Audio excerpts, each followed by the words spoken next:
Hello, hello. Welcome to the first episode of the Solo Mama Show.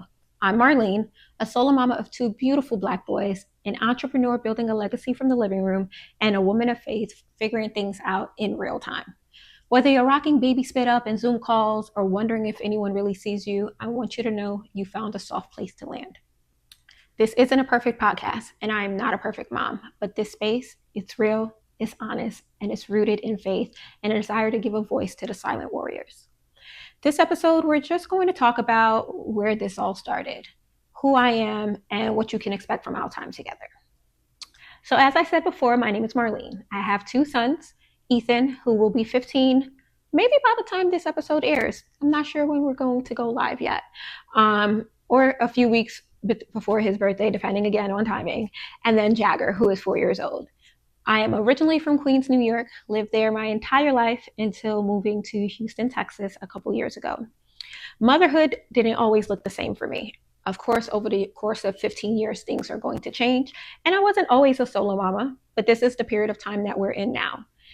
Parenting kids in two very different age brackets, I'm talking toddler to teenager, is not always easy. And doing it on our own just adds a little bit of extra chaos, let's say.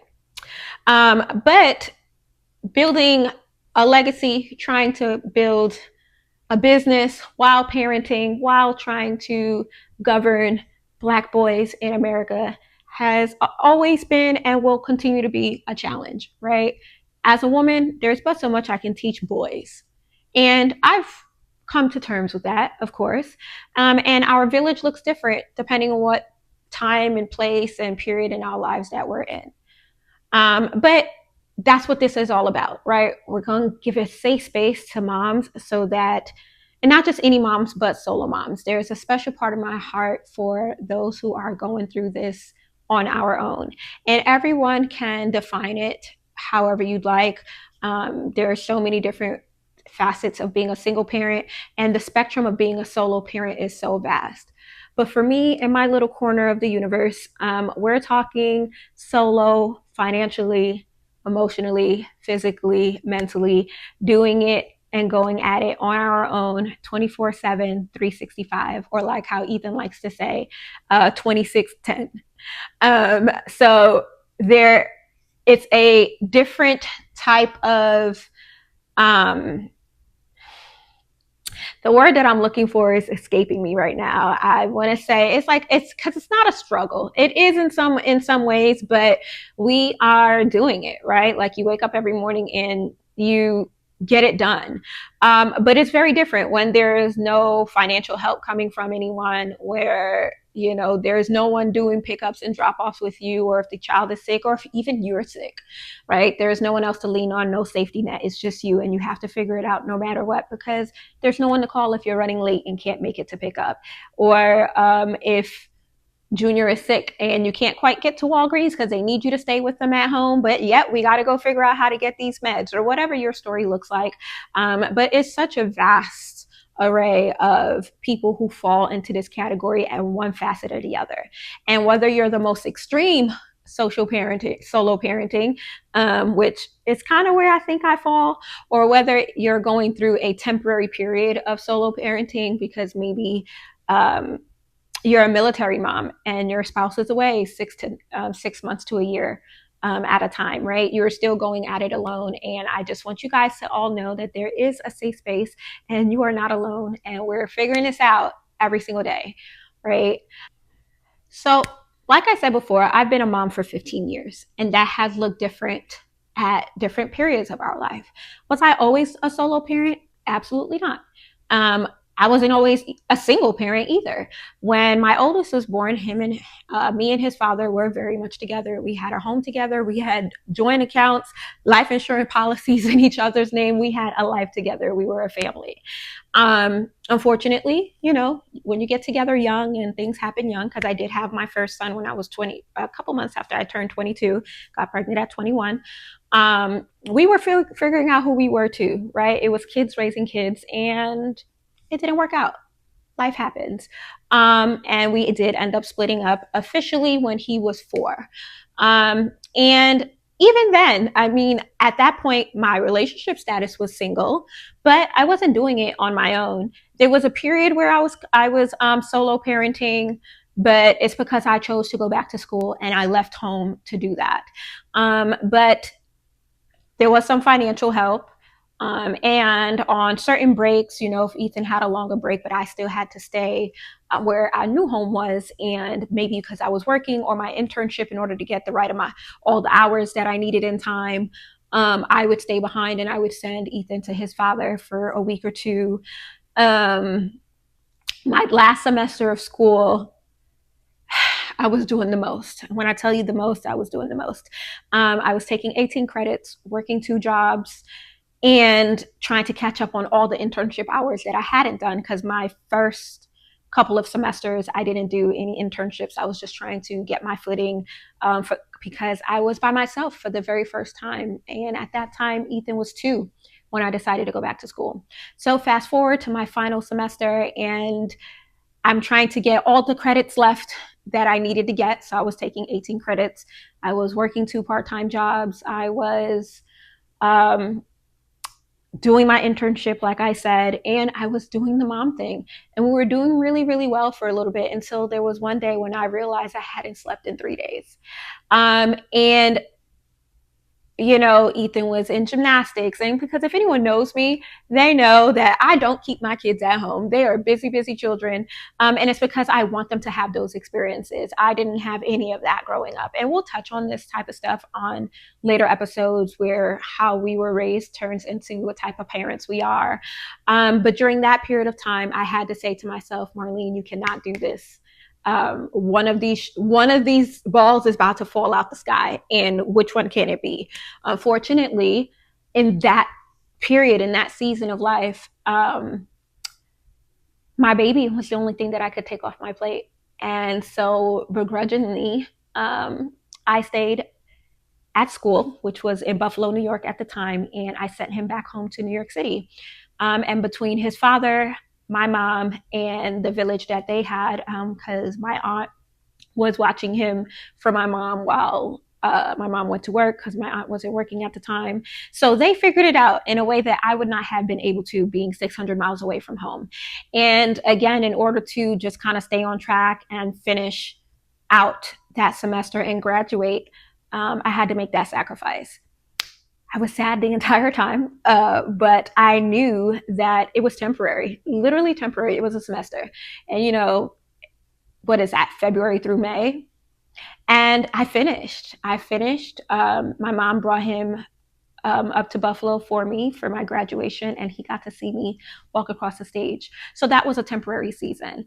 And after that graduation, I did move back home to New York City, in which case me and his father co-parented. We were no longer together at the time, but again, I wasn't solo, right? His dad took him every other weekend and one day during the week, because we only lived about 20 minutes away from each other.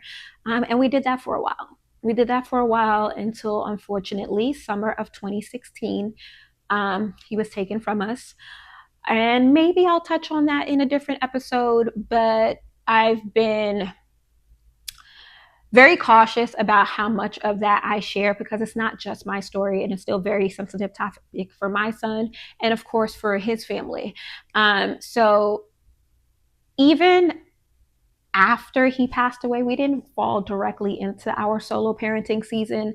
I still carried on as best as we can, a relationship with his mother and his sister and that side of the family for about a year or two, I want to say, after his passing. Um, his mom and his sister and we did a really good job at keeping the same visitation schedule that we had when he was there. So Ethan was still going to his grandmother's house every other weekend. And we still split holidays, or even if I couldn't let him go for the entire holiday, I'd figure out how to maybe do Christmas morning with my family and then, drive over there for him to have Christmas evening. We made it work. We made it work until his family moved to Georgia, and then it just became a little bit harder. He has been able to do like a summer here and there, but it's been a while since we've been able to do that. So I want to say solo parenting started When Grandma Madu moved to Georgia. That was our everyday, like I knew for sure who I was co-parenting with. And not to take away from my village, because my older brother, those who know me know that we were stuck at the hip.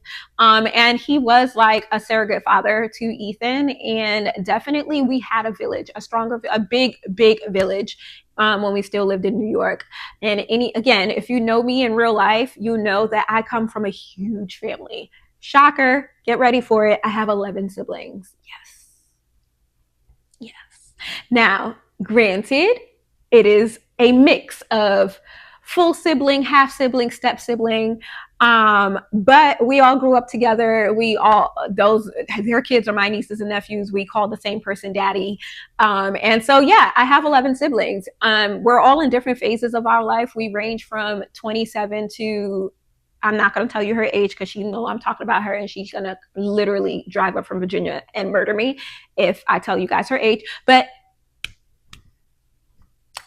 it's a range, okay? It's a range. I fall in the middle, directly in the middle, and I'm 37.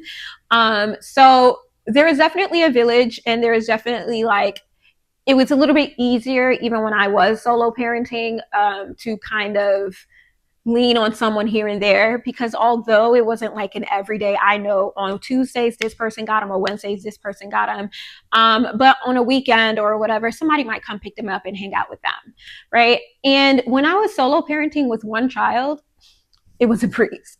It was a breeze because Ethan, that's my day one, right? We did everything together. And if you know me for real, go ahead and comment. Y'all know, everybody who's been around us knows that he went where I went. We were stuck at the hip. All right. That's my ace, my day one, my shooter in the gym, whatever phrase, I'm showing my millennial age.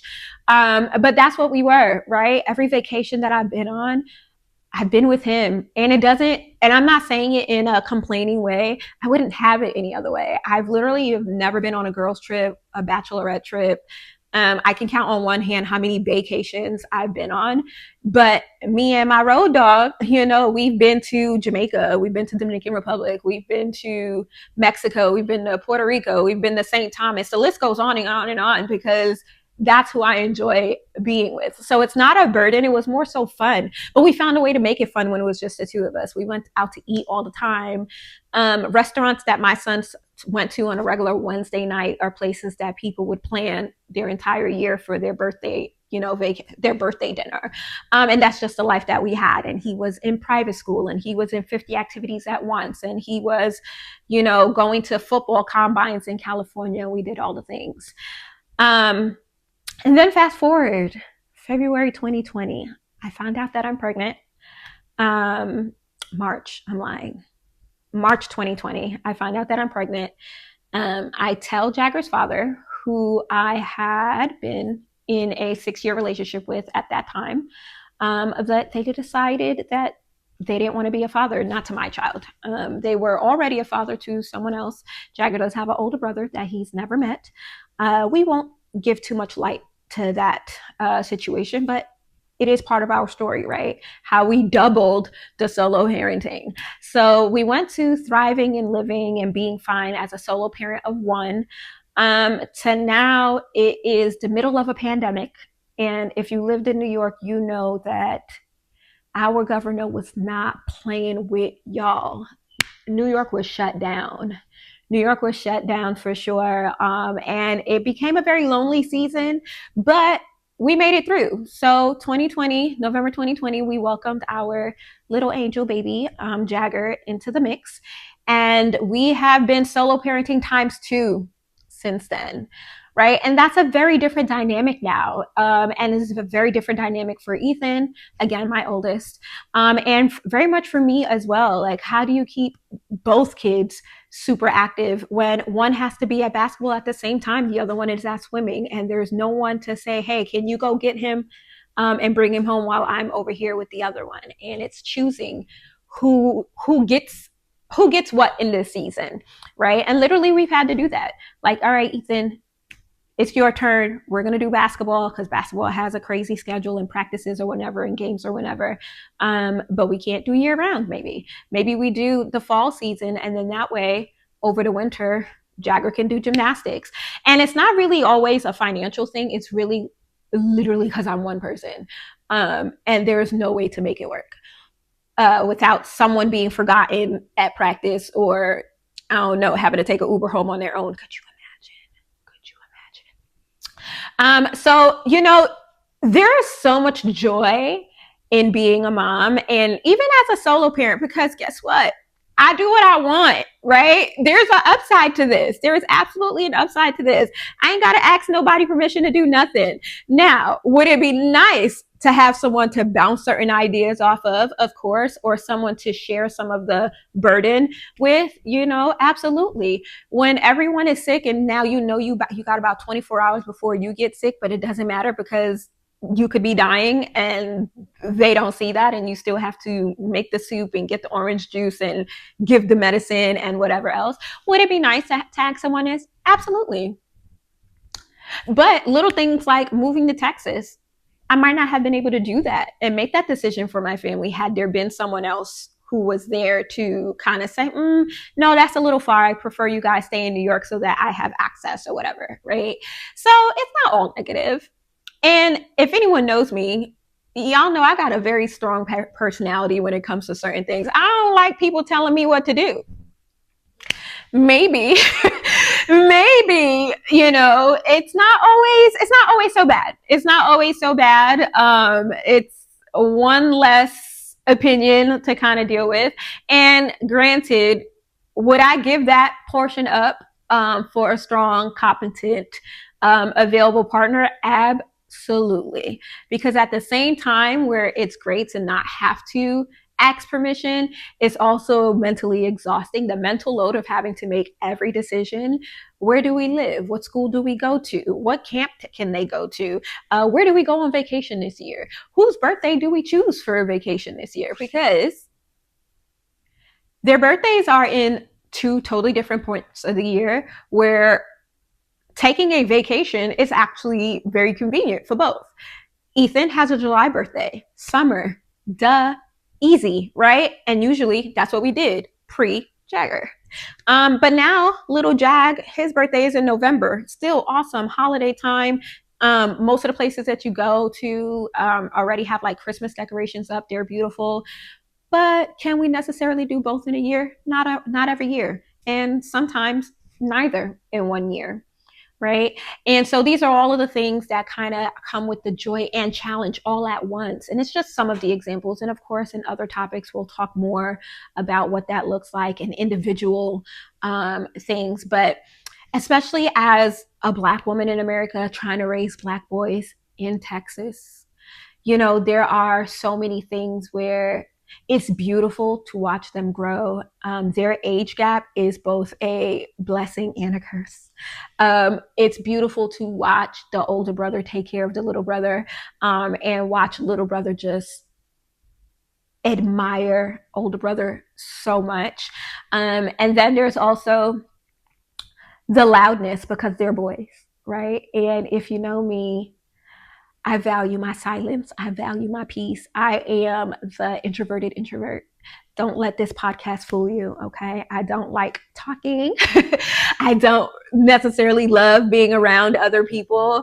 And they don't care, okay? My door could be closed and locked, and even the little one figured out how to open the lock. I don't even know why I bother. I really don't. I don't know why I bother.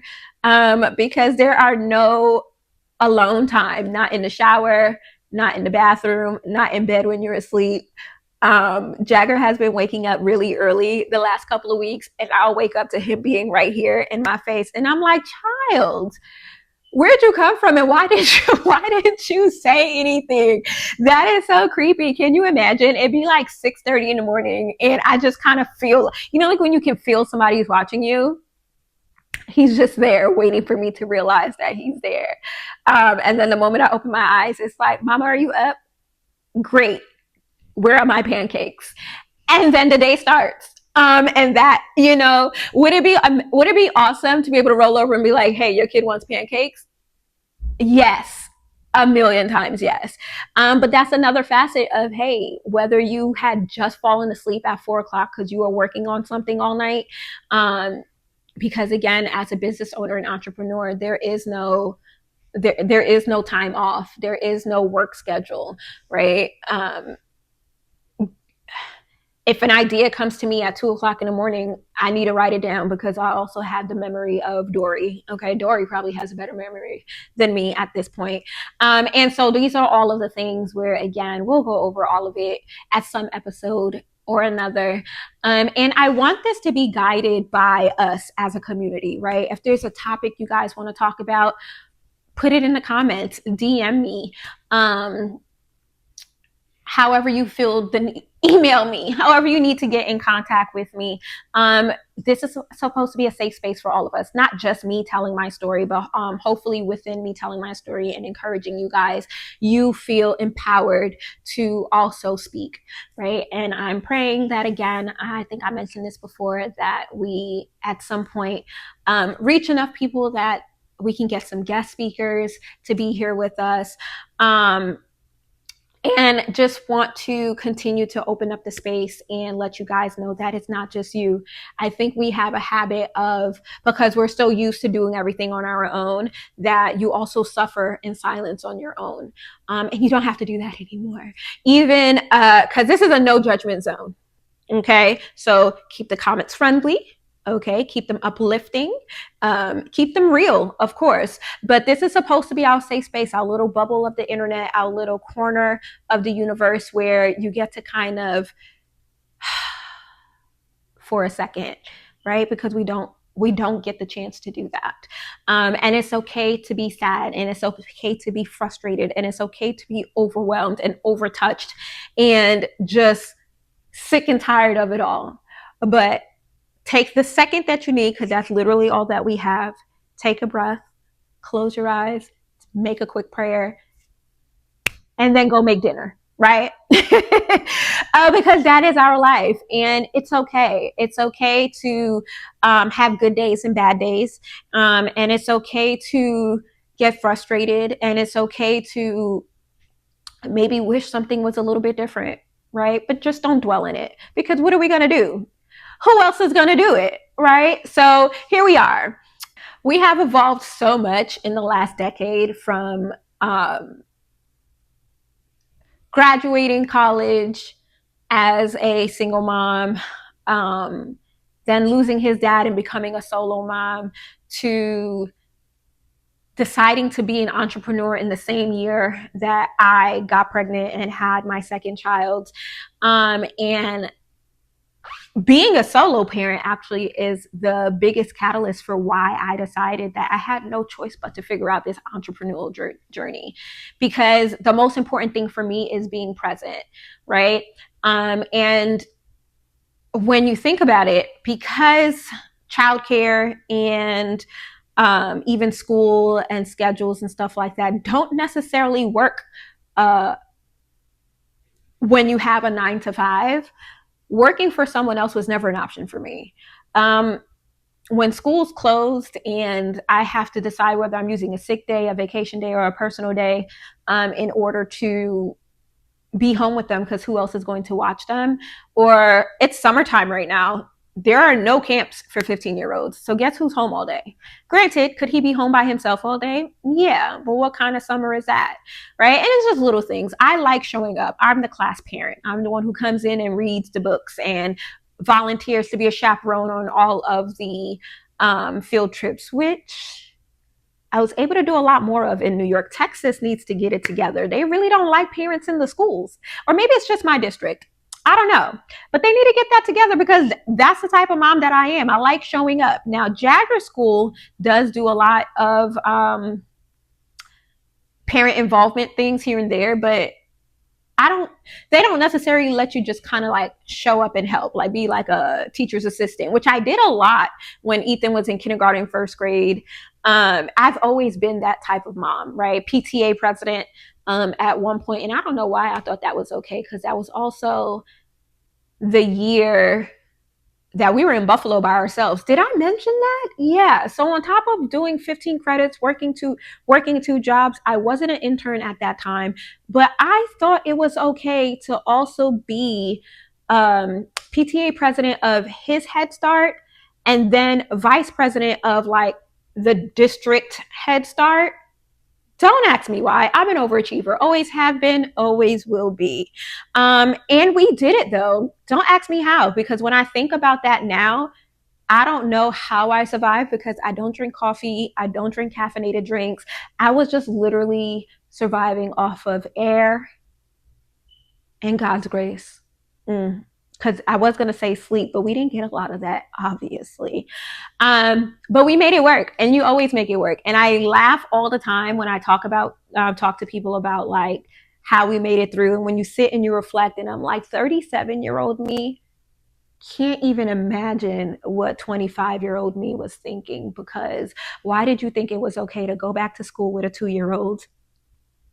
And then you could have went back to school and stayed home. You really could have, right? But no, you packed up your car, you moved 600 miles away with a 2-year-old, and didn't have a job when I got there. I had to go find a job, but had to find 2 jobs because I couldn't work a full-time job because 9 to 5 wasn't an option. So I got 2 part-time jobs so I could kind of plug in, on a weekend here or in the afternoon here or, whatever.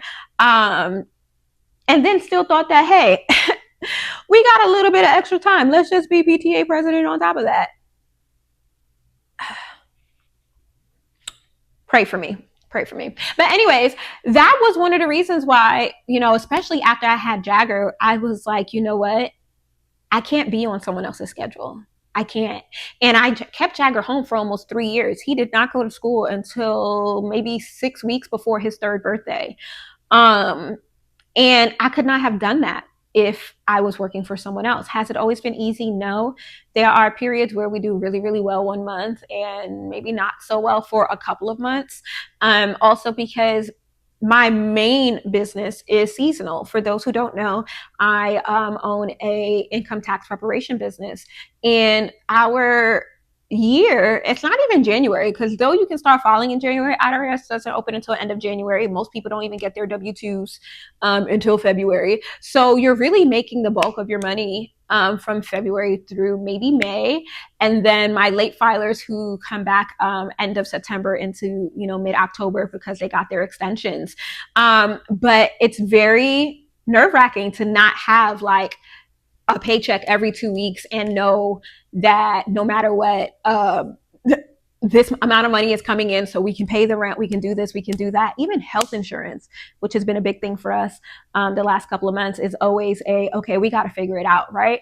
But I wouldn't trade it for the world, because I can't imagine working a 9 to 5, traveling for that 9 to 5. And if you live in Houston, you know that Houston is 2 hours away from Houston. So depending on where this job was, the panic of trying to get back in time to pick up your kid from daycare, there's enough going on in my life where I don't need that anxiety, right? And what if you don't get out in time? What if the traffic is a little bit heavier than it used to be? What if there's a storm outside? The wind blows too hard and the electricity goes out sometimes, at least in my area. I don't know where everybody else is. But the rain and whatever else, and sometimes the schools are closed, or sometimes there's a random day off. My older one, his school district, I'm not going to tell y'all where exactly we are, but his school district has a week off every single month. Now he's in high school, so technically he could stay on his own, but in a year, Jagger's going to be in elementary school also. And it's like, how do you parents do it? Moms, tell me in the comments, those of you whose kids are like elementary school kids who can't quite watch themselves, but school is only from 8 to 3, but you work from 9 to 5 and then you still have to travel.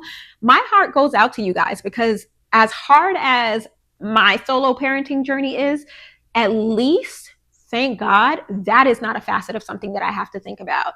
The half days when they randomly, come home at 12, or Ethan's district has late arrival every single Thursday. He doesn't go to school until 10 o'clock.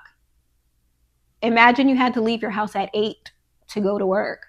How are you guys doing it? Please let me know. I'm going to pray for you, because I don't even want to imagine. I started to think about it. My head started hurting, and I said, this is why we're not doing that, right? And entrepreneurship is not for everyone. It is not an easy route to take. Again, there's a lot of uncertainty there, and you're never off. My clients text me at 10 o'clock at night, especially during the tax season, or, when they just got a new job and they're trying to figure out their W-4. My clients that I've had a little bit longer who have my personal number, they use it. But I still wouldn't trade that for the world. Why? Because I can answer their questions while I'm at basketball practice or while I'm watching Ethan Jagger and his swimming lessons, right? And so there's a give and take to all of it. But there is a extra level of pressure to make this work, because there are a few times during rougher seasons, slower seasons, where I'm like, Marylyne, freshen up that resume. We need to go find something. We need a paycheck ASAP. But then I look at the hours, the commitment, what they want you to do for the pay, and I'm like, Lord, what do you want me to do? Because option A sucks. Option B isn't so great. But we're going to stick with option A forever and ever, or at least until they're grown and out my house. And then hopefully by then I would have retired myself anyways, because we're tired, right? So I feel like I'm rambling, but I think that you guys, I'm so excited about what this can turn into. God really placed it on my heart and gave me a vision to just speak truth to what we're going through and let you know that it is okay to say, I am not okay. I am struggling this week. Somebody please come get these kids, because it's summertime. And I'm just going to say one little thing really quick. So I was on, social media, just strolling and the reels, going through my For You page. And the spirit of jealousy does not live here, but I was seeing a lot of reels of moms talking about it's summer, dropping my kid off to their dad's house for the summer. And, for a slight moment, that must be nice started creeping in. And we was like, no. God has not given us a spirit of jealousy, but can someone come get these kids? Because the whole summer, sis, if that is you, I love that for you. Go on all the spa days, sleep in late if you can, go to bed early if you can, do all of the things and enjoy these next 6 weeks, because you deserve, especially because a lot of the ones that I was seeing, the other parent was long distance, which means I know you're not getting the every other weekend. You know what I'm saying? I know that it's probably just holidays and Christmas and summer breaks and whatever, which means you are still doing the solo thing for a good 3 or 4 months at a time. And again, while there are different levels of solo parenting, it is a wide spectrum. There are those of you who are doing it day to day, in and out by yourself, because the other parent is absent, but maybe there's some financial help coming at least, whether it's because it's court appointed or they just decided that's what they were going to do. There's a little bit of relief there. Or maybe there is no financial help coming from that person because they just can't figure it out in order, to split their checks or whatever, but they still come pick them up on the weekends. Whatever your reality may be, this is still a place for you, right? And even if you are co-parenting, because the moms in the reels that I was telling you guys about, there is still a level of co-parenting. The other parent is still involved. They're just not there every day because they live further away. But whenever you get that break, I want you to know that it's okay to not do anything. I don't know about you guys, but sometimes when I have maybe Ethan went to go spend the weekend at my cousin's house. They live around the corner. And Ethan spends a lot of time with his uncle over there. And while Ethan's over there and Jagger's in school, that means that there's time during the day. I have learned to tell myself that I don't need to get a checklist done during that time. Go to bed, relax, watch TV. The garbage will be taken out. The dishes will be washed. The groceries will be delivered, okay? Because maybe we don't have time to go to H-E-B and go get everything. But that's okay. It's okay to rest. You need to rest, because if you don't, your body will make you. And we can't afford that, right? Because if you break down, who picks up the baton and keeps things going? Who keeps the house rolling, right? So know that it is okay to rest. Know that it is okay to get be over it, because there are days when we wake up and we're like, I gotta go do this again. And I don't want you to feel bad about that. I really don't. Now, we can't remember, we cannot dwell in that. We cannot allow that to be our reality, because these kids are amazing.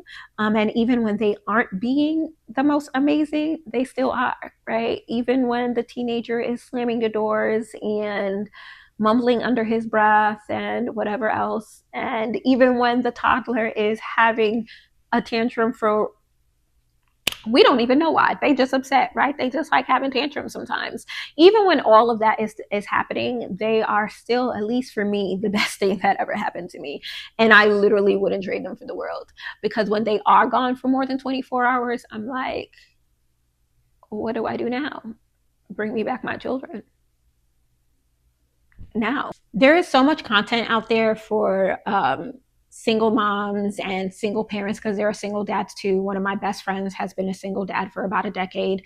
But there isn't always anything for solo parents. People kind of have neglected us. And I was searching for a space where I could speak about my faith, the everyday hustle, and the healing that goes along with trying to do a job that takes two people minimum and a village, and doing it on your own.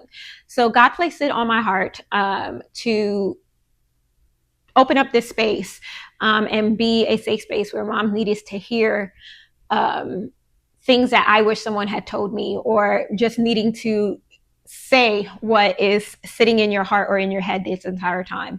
And a podcast gives us a voice to reclaim our softness, reclaim our spirituality, and live in our strengths, because you are doing the job of 5 people, and doing it on your own, and doing it beautifully, and doing it gracefully. And you need to know that. So this podcast is going to be a safe space, when you can press play on during carpool, or have a cry to in the shower, right? We're going to go over so many different topics, and I'm so excited about it. And it'll all be from a perspective of a solo parent, right? And it's going to be about womanhood. And no offense to the solo dads, I know you guys exist and I'm rooting for you, but this is really for my mamas. I hope you guys can find the topics and include yourself in them as well. But don't take offense if you hear me say mama, mama, mama, because that's what I am. And that's what I know. And I'm praying that maybe a solo dad will pick up the reins and do something like this for you guys too. But in the meantime, the topics will be something that you can relate to. Just don't find it offensive if you hear me say mama a lot. I'm hoping to keep this light, honest, maybe sometimes a little funny, but always heart-centered and always faith-centered. We don't have a lot of time. As we know, as solo mamas, you're always running, going. So I'm hoping to keep the podcast between 20 minutes to 40 minutes. Praying that God gives us the ability to bring guests on later on. But for now, it'll just be me. And you guys are welcome to always in the comments go ahead and, talk about different topics, or maybe something you'd like us to discuss together as a community. Some weeks we're going to laugh. Some weeks we'll cry. But every week we'll get through it together. My faith is a major part of why these last couple of years I've been able to keep kind of going through. There are times where it gets really, really tough, and the only thing that you can remember is that God gives you what he feels that you can carry. And though it sometimes feels like God, it is getting a little heavy, we haven't broken. We're here. And I just hope that this show is rooted in the belief that God sees single moms, he sees solo moms, he sees the struggling moms, and he equips us daily. So if you consider yourself a solo parent, let's get to know each other a little bit. Put in the comments if you're okay, just whatever you're willing to share. What level of solo parent are you? Are you a military mom whose husband is on deployment? Are you a solo dad? Because remember, I said this is a space for you guys too. And maybe, I don't know, mom works in a different state, and so they're with you all the time, or maybe they're gone and not in the picture, like in my situation.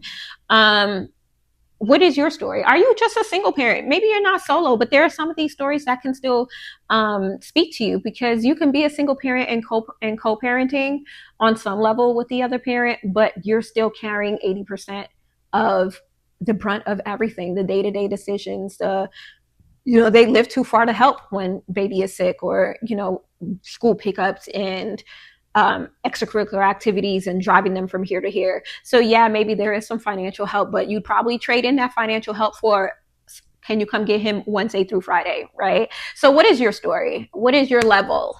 Are you not a solo parent at all and you just want to be here? That's okay too. We welcome everyone into our community. We do it with love, we do it with grace, and we do it with the backing of the Lord our Father. So that's it. That's me.